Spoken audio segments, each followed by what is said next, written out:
This is Restless Summer.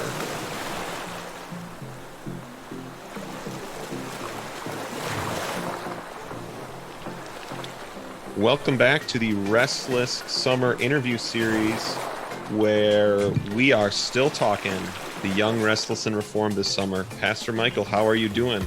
Doing great. Restless Summer is just something that really shouldn't ever end, right? Restless Summer, let it continue forever. Flip-flops and cargo shorts and I don't know what else. I don't even know if cargo shorts is right for Restless Summer. Maybe no cargo shorts. Whatever your Restless Summer, however you like to dress for Restless Summer, that's great. Yeah. And we are happy to bring on a guest, our best and first female guest. Ashley, welcome to the New Calvinists' official, unofficial podcast of record, Restless. Thanks for having me. I'm excited to be here. You know, I was thinking as you were talking, I live in Southern California, and we don't really know what summer means because we have the same weather all year round. So yeah, we're wearing our Birkenstocks in like December. Oh man, living the dream. Yeah. Always Restless Summer. Yes. In Southern California. Yeah. Well, that is excellent. And we are happy to have you here in spite of you being from California and in spite of you getting the summer all year round. Ashley, we just want as many different kinds of views on the new Calvinism. We've talked from PhDs to pastors to we even have an OPC friend we talk to on occasion. But today we are happy to talk to you about new Calvinism. And so maybe the best way to start is just with your Christian background, or how you became a Christian, depending on which is most relevant.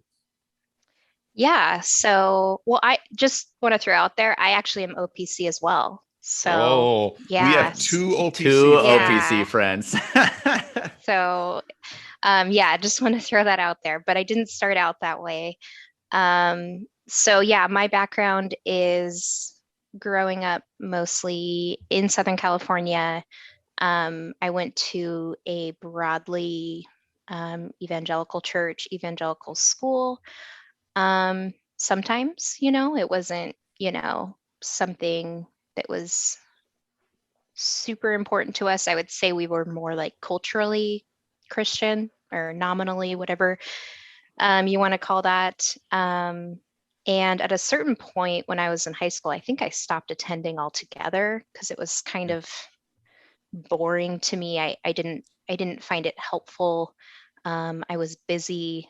And the church we were at was very, I guess, moralistic. And it was kind of like, the things you're dealing with when you're a teenager and trying to figure out. And you're like, this isn't really helping me. This isn't, achieving what it's supposed to achieve. And so I stopped attending probably around 16 and went off to college. I was a college athlete. And then I got hurt, which kind of ended my running career, which was really difficult to kind of grapple with because my life was going one direction and then it wasn't. So I kind of was just like stumbling around looking for, really trying to figure out how to deal with life, I guess, and kind of was in a not so good place when I got a job working at Starbucks. And I know Starbucks has a certain reputation, but fortunately, the one I got hired at was just staffed with Christians. Wow. It was kind of amazing. Great. And actually, I know. And actually, my husband, he wasn't my husband then. He worked there. And so I have this memory of kind of watching. There was these three guys in particular. One of them is my now husband, kind of watching them and realizing something was very different. They didn't gossip. That really stood out to me because if you guys have ever worked in food services, it could be a pretty gossipy place. They didn't gossip. They were really kind. They worked really hard. And I just knew, something's different about these guys. And kind of like slowly but surely they would, share the gospel with me, throughout probably like a year span. And I became a Christian. and they brought me to their church, which was Evangelical Free Church. And it was, I guess the best way to describe it would be kind of like MacArthur, like 4-point Calvinist.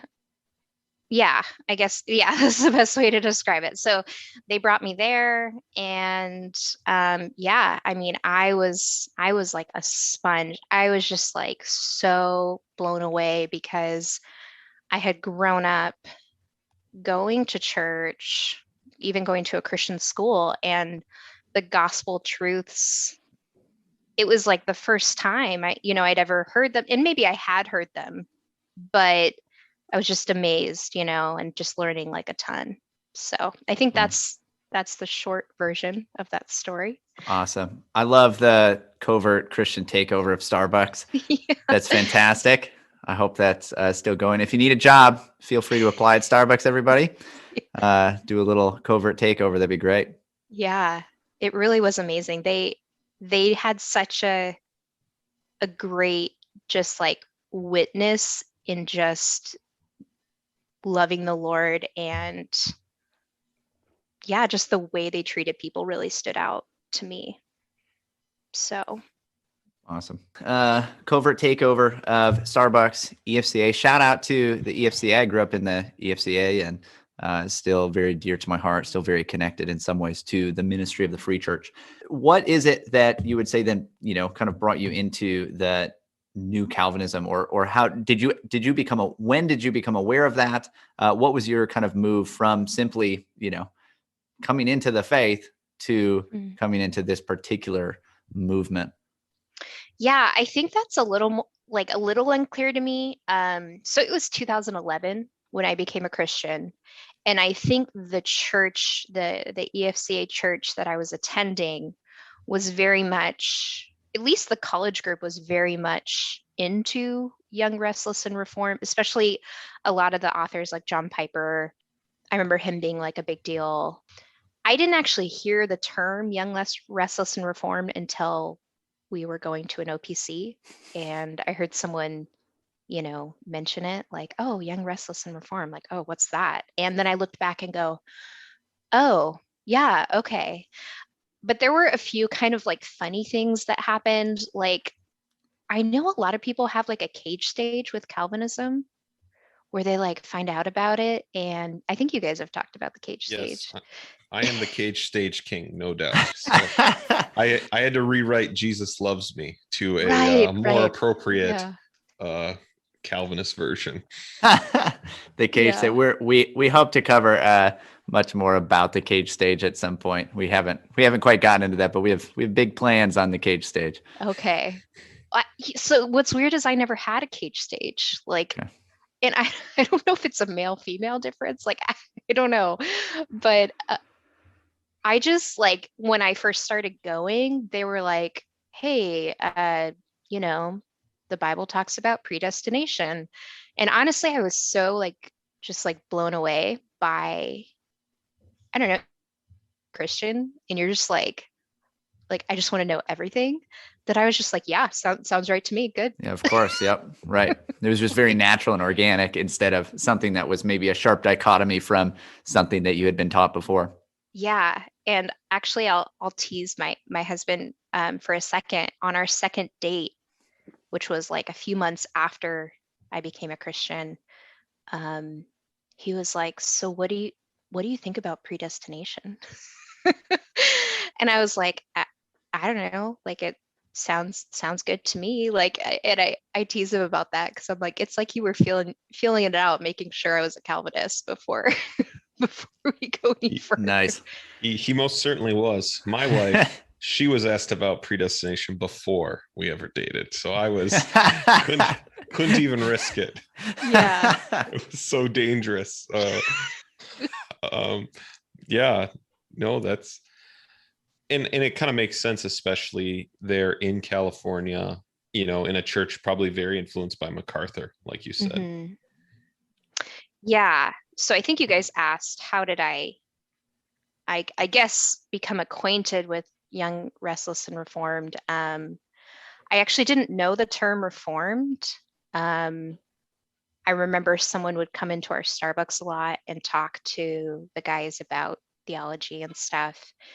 And, my husband said to me, "Oh, he's not reformed." And I was like, "What does reformed mean?" And he's like, "That's what we are." And I was like, "Oh, okay." Like I sound so clueless. I really do. But I honestly just did not have a good foundation for understanding anything about theology. And I think the church that we were in, which was a wonderful church, kind of de-emphasized studying theology, especially in our women's group. Like it just wasn't something that was super important. There was an emphasis on we just need scripture. And there was a really heavy emphasis on, biblical inerrancy and really great, like solid teachings. But I mean, it was probably 4 or 5 years in where I remember having a conversation with someone and they explained tulip. And it was like, yeah, like it was putting definitions and words to things that I already knew and had heard, like in the preaching and stuff, but I didn't have like the categories. And so I feel like my exposure to YRR was kind of like on the periphery more. Like you know, we read John Piper books. MacArthur, who I guess was YRR, we were pretty exposed to him. But I wasn't like my husband has funny stories about going to Mark Driscoll conferences. And hearing your guys' episodes about Mark Driscoll, I was like, yeah, it makes sense why the appeal to women was just not there. Like Right. he had a certain audience and it was not me. Right. And even if you ask my wife, I don't know about who was obviously, I guess she was thrust into these circles potentially by me, right? The thing that she found attractive about him wasn't him, but the times where his wife spoke, right? So it was where when she presented at least she gave, right, there's an idea of femininity fits into Christianity, right? When she's speaking, whereas he probably doesn't do that. And I think what's interesting about your story is, one, it's different because you just came in and you were becoming a Christian, right? So whereas Michael and I often describe it as it felt like taking the red pill, all these new things. For you, you were very naturally learning these things. And two, as we've talked to Brad Vermerlin, the sociologist who studied the movement, he often said there were many people I spoke to at the conferences and at these churches that if you'd said, "Hey, you're reformed, you're part of the YRR," they would have said, "What are you talking about? What is?" Yep. Right? That was very common in these circles as well. Yeah, totally. And I think what really drew me though, besides just like I became a Christian, and so I was like hungry for the word and for just like truth, was the certainty of the certainty that comes with like reform, or I guess Calvinism. And we understand what's true like about scripture. And growing up in a church that's very, wishy-washy, and that was really appealing to me. Yeah. Like understanding God's sovereignty, and I don't know, it was really appealing to me.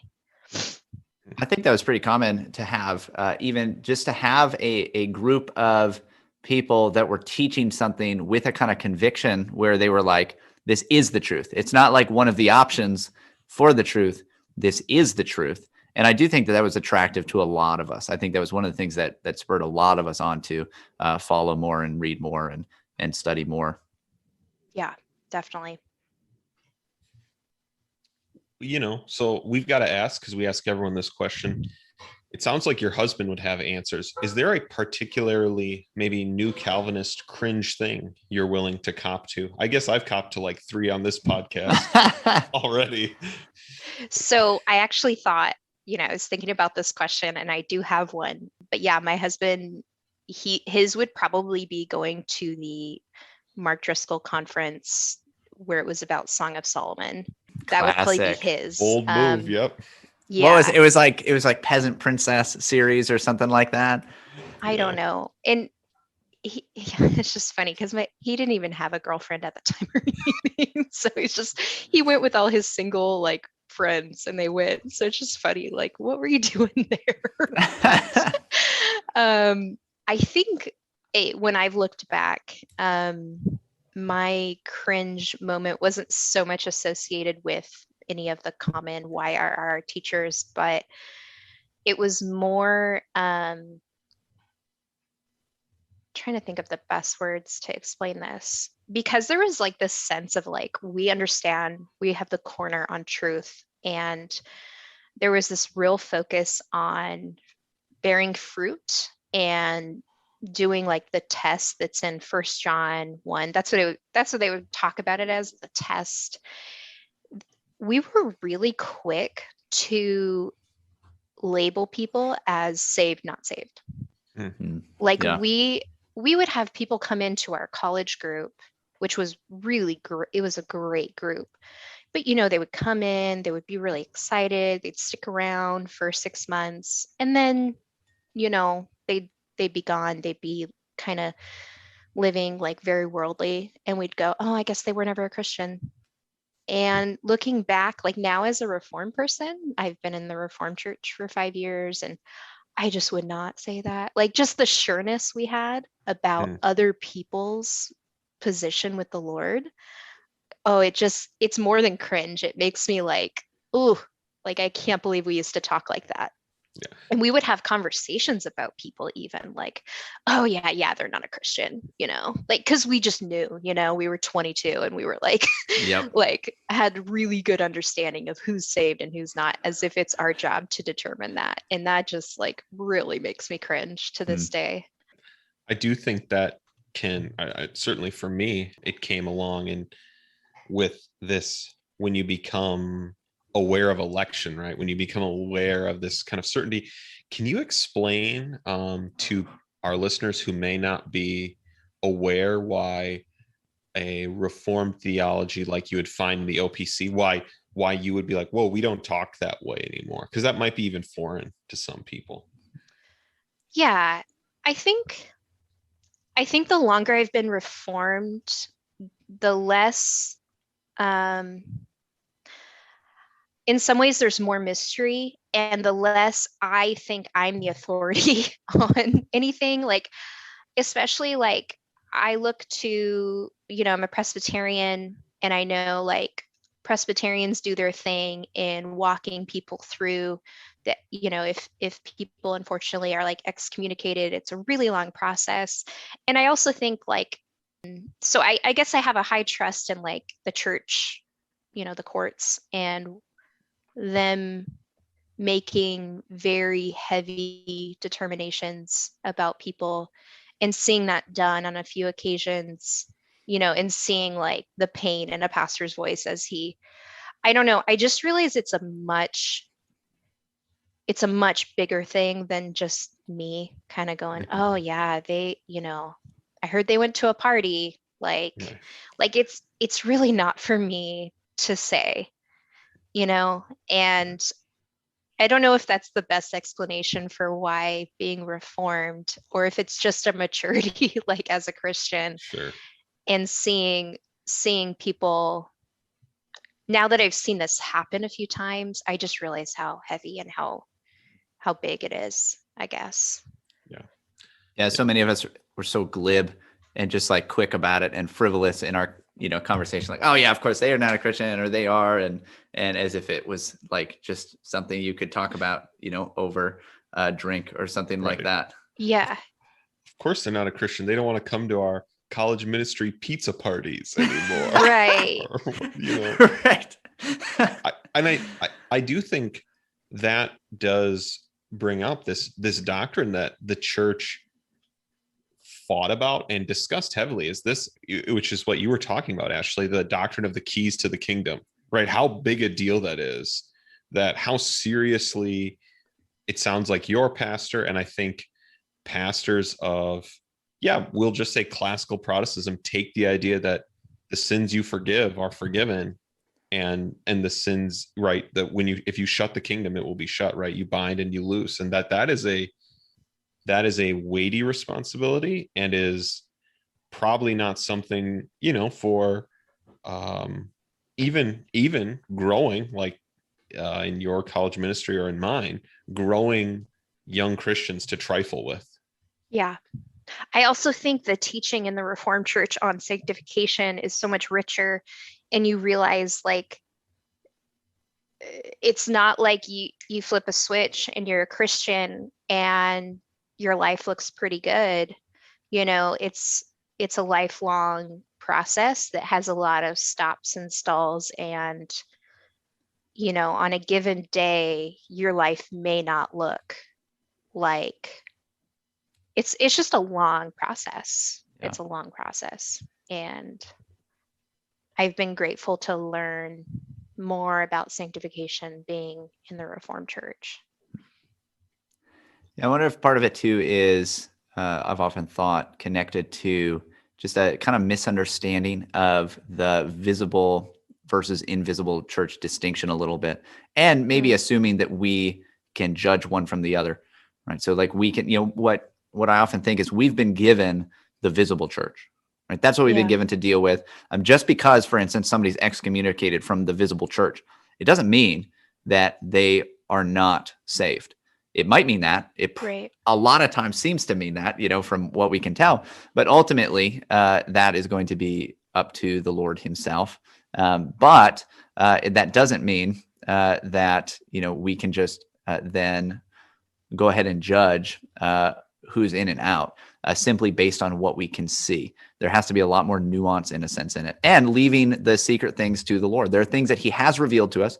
There are certain duties that he's required of us in the church, a certain way that we're supposed to act toward people based on how they act and based on, how they treat the church and whatnot. But that's not like the end of the matter. That doesn't mean that we're the ultimate judge. It means that we have a kind of a peripheral, or like here and now kind of judgment that we get to make, that the church makes. But it's not something that, is, 100% going to mean this is the same as the spiritual kingdom. Because it's ministerial and fallible, right? That's the right. Church only gets to declare what Jesus has given them the authority to declare in his word, and it has failed.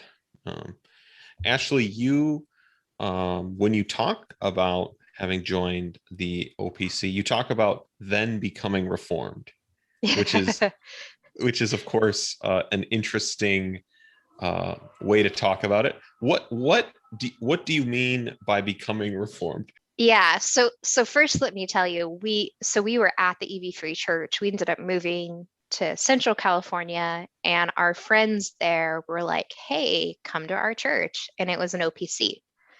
And so we didn't know anything. We didn't know what the OPC was. We didn't know what a Presbyterian is. Never heard of it. But we trusted our friends, and we're like, okay, we'll check it out. And the first Sunday we were there, they baptized a baby. We were like, what are you guys doing? They baptized a baby. We were using hymnals. We went to Sunday school and they used a confession. That was really off-putting to me, because why aren't we using the Bible? And it was really weird. I was like, why are we standing up and sitting down so much? Like, there's a lot of that. And so I will say that I sometimes joke that we became Presbyterians on accident, because we were not trying to. We weren't like, I think in your guys' stories, you kind of started to look into it and then were eventually persuaded by it, right? Yes, more That was or the case less. for me anyway. Yeah. I in college, the church that was partnered with the college ministry was a Reformed church. And the first week I went, they also baptized a baby. And I went and asked the pastor at lunch the next week that I thought I was going to a Christian church, and was really confused about what was wrong. So I just slay Michael with how certain I was. I love it so much. At 19 with everything I said. Yeah. So I can definitely relate to that. But honestly, we really trusted our friends who kind of invited us to that church. On the Central Coast of California, there's not as many options as there is in Southern California. So we just were like, we'll stick around, we'll ask questions. And we took a long time to become members because we just, were really unsure about some things. But we just kept going and, kept asking, like, why do you guys use a confession? Like, that one really tripped me up for some reason. Like, I was just like, I don't know why you're not using just the Bible in Sunday school. Yeah. And what they were doing at the time was week by week going through another section of the Westminster Confession. And they would sometimes, because there'd be so many questions, they would spend 4 or 5 weeks in one chapter because they'd be like, oh, we have more to go over here. And it was really cool, like, kind of like hearing the congregation, like, I don't really understand that. But yeah, we kept asking questions. And I think probably, within 8 months, we became members. Although we told them when we became members, we're still not sure about infant baptism. We didn't have any kids at the time, so didn't practically have any implications. And they're like, that's okay. And they they kind of knew, like, we'll just keep talking about it. Um, and then once the switch flipped, and once I really started to understand covenant theology, Mm. it was like, it was almost like the experience I had when I was 20 and was like, hey, how come no one ever told me about predestination?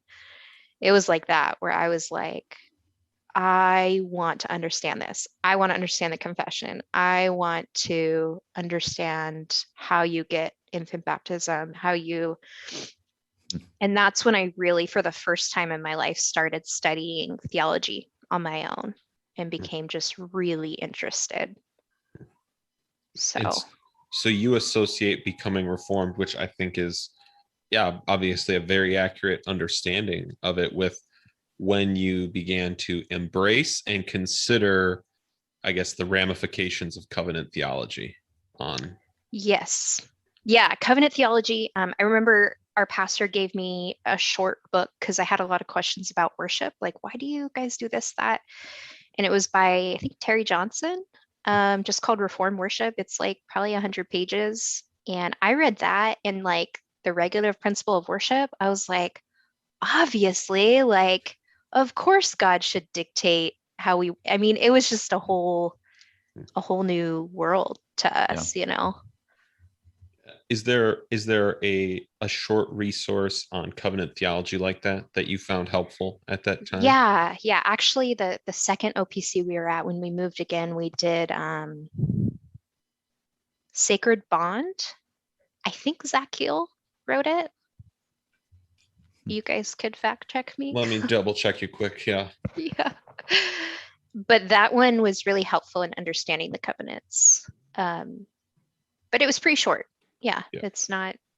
not super academic. It was very approachable. But yeah, that one was really helpful. Yeah. Sacred Bond, Michael Brown and Zach Keel together. Yeah. Yeah. I mean, I think you have hit on right when Michael and I use the term reformed. You're using it the same way we think is most helpful to use it, right? It refers to churches that practice the regulative principle of worship, that believe the Bible is organized by covenant theology, and then believe, right, in what we might call the doctrines of grace, or things that I think Yeah. is what I've come to understand the term to mean. And obviously that was different than the the free church you were in, when your Mhm. husband said this person isn't reformed, and is uh is different. So what are the biggest differences that you've studied? You have, I mean, obviously you've been in an OPC church for probably longer than you were part of the Yeah, I first think it's church. been about 5 years Okay. that we've been members. just as a woman, there's a lot of differences. I know you guys haven't had any females Sure. on, so I should probably point those out. Please do. One thing that I was amazed by was how well read and well versed in Reformed theology the women of the church were. Mm. And so I think I was used to not used to that. Like I was used to women's things being a little more fluffy, Like I remember doing like a Beth Moore study and, just kind of fluffy. Not really deep, definitely not into theology. It was always practical, how to Mhm. be a biblical woman, how to um all those things. And not that those things aren't helpful and worthy of being talked about, but there was never like, hey, as a woman, you should know theology. And that does inform your life and those practical questions. And so that was a huge change because, I mean, the women who I've met in the OPC are just amazing and just brilliant. They really care about God's word and they really care about understanding who God says he is and how that applies to our lives. And so that was really, really cool. Mm. Trying That to is think. encouraging. That is great. Yeah. That is really Yeah. encouraging. Yeah. Shout out to all my female friends in the OPC. Um, I'm trying to think of Because other difference. There's a lot. yeah, There's a yeah, lot I could go as to. as you think, yeah, I'll just reflect on that for a second, right? Okay. I think that, yeah, I think my wife has had, similar frustrations in the past. And it's especially it's again, it's there's ways where this might be just complementarianism gone awry, but what's frustrating about it, what is theology about, right? What is theology for? Theology is primarily not to get right answers or debate, which maybe we'd consider that more masculine, that kind of debating, arguing, fighting. It's not for that. It's for communion with God. And it is an indictment on any ministry, women or youth or whatever, that if that is not at least a mainstay, that's what that is the best thing, right? God in his as he's revealed himself to us. So yeah, I think I'd say that alone for women, a huge reason to look to those kinds of churches that will take them seriously as people and welcome. You can learn the Westminster Confession with everybody else and ask your questions. Yeah, and that kind of reminds me of another difference where a lot of stuff is not segregated by, I mean, there's definitely like at my current church, we have women's Bible study, but there's a Sure. lot that's just everybody, and that's kind of nice. Like I remember at that first OPC we were at, someone had the idea of let's go through Louis Berkhof's, am I saying that right? Mm-hmm. Louis Berkhof's systematic theology. And so we met on a Sunday afternoon at one of the church members' houses, and there was like teenagers there was like the elderly woman, there was us 20 somethings. We're just talking about what his systematic says about various things. And that was really cool because at our previous church, things were very segregated. We were pretty closely involved with the college group, which was really great, but we didn't have a lot of connection with anyone younger than us, anyone older than us. Like it was, and what I see in the OPCs we've been in is there's a lot more togetherness, kids and adults and teenagers and elderly. Like we're all the church, and I think part of it is too just the size of our churches is Sure. quite a bit smaller. Yes. But yeah. I find that refreshing as well. We've found that very much. I mean, I pastor a church where most families want to be together anyway. Like they want their kids to be with them if they're in Sunday school or if they're in life group. But I have found we have very broad, and we have some, like you said, we have some, ministries kind of designated. They do a women's retreat every year, and there's, a men's Bible study that meets, and there is a youth group. But the vast majority of what we do is done more or less all together, or at least everybody is welcome in some way or another. And even a lot of the like youth stuff that we do, it's not as much like done by age, it's more like ability. Hey, if you think your child, could do fine in this environment, go ahead and send them. It's really up to you. And so that's great to hear. Yeah, I think there's a lot more confidence, like instead of saying, oh, my kid needs to go to like kids church, or you're saying, I think they can understand a lot more than what we think, and like confidence in that.